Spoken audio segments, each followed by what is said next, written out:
Jill Sargent. You have seen his sunflowers in a museum, sung along with Don McLean to Vincent's Starry Night and Gogh at the tens of millions of dollars his works have fetched at auction. But you have never seen Vincent van Gogh's art quite like it is shown in the film Loving Vincent. 7 years in the making and billed as the world's first fully painted feature film, Loving Vincent uses more than 130 of the Dutch artist's own paintings to tell his own story.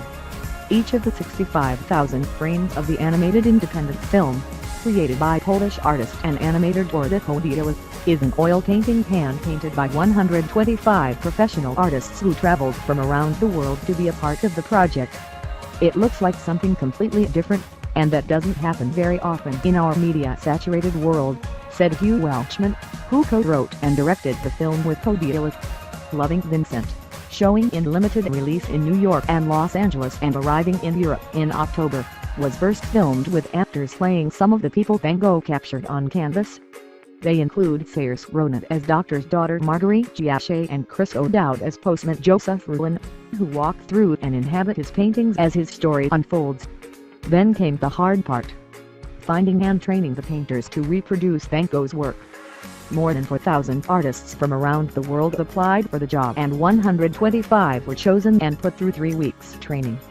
Even though we were hiring the very best oil painters, Vincent's style looked like it should be very easy, but actually it's difficult to do well, said Welchman.